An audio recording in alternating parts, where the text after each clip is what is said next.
Hi, my name is Danica Gertie Jensen, and this is my Do Something a Reporter project for fall of 2017.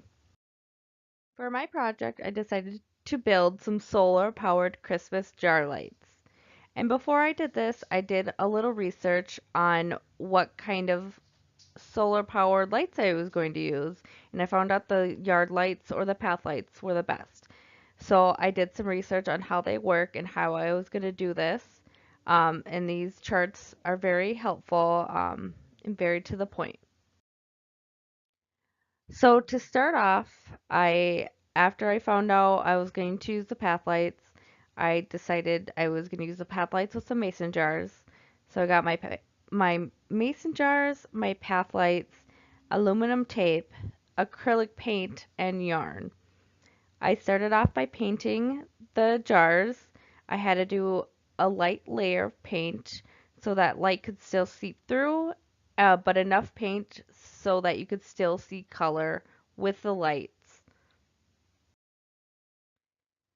So starting off, after I had painted all my mason jars, the easy part, I opened up my path lights and I decided I needed to cut around them because they wouldn't fit perfectly with the mason jars. Um, the first couple of path lights didn't work out as well as I anticipated. So I had about an hour of screwing a couple things up, but that is why I bought extra.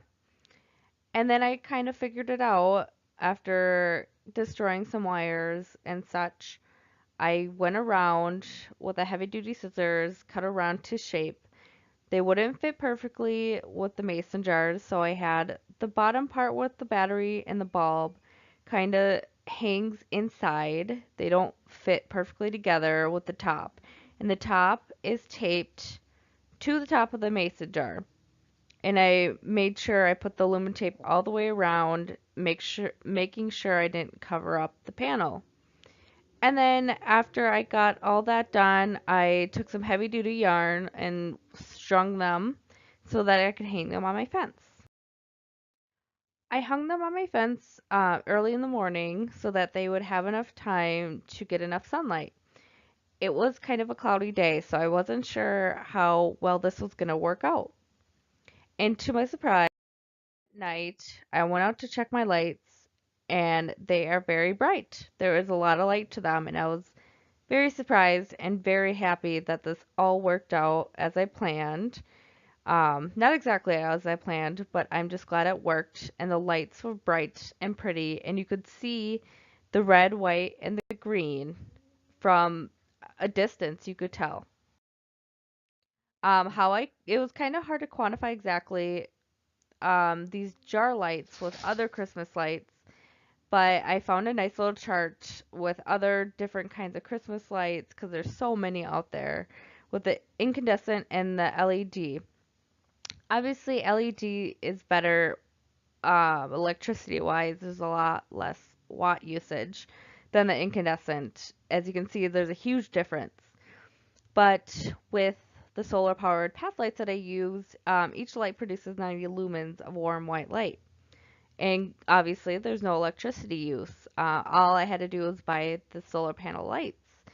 Um, there's a battery in there in the lights, which they last a really long time. They last about 2 years. And so there's not a lot of energy or money spent going and buying these new batteries. You just really have to make sure that your lights have time to charge and that your panel is nice and clean so that it can catch the sunlight. So time spent on this project, I had about 30 minutes of prior research, 30 minutes of shopping for my supplies. I had a total hour of messing up with my first couple of lights. And then after that, after I figured it all out, I had about an hour of making all 5 jars, cutting the path lights and putting them on and securing them successfully and making them look somewhat like Christmas lights. So to conclude this presentation, I found this project a little difficult at first, especially with screwing up with the first lights. But these lights were fun and versatile. They served many purposes, and I learned a lot more about solar powered lights. So thanks for watching my presentation.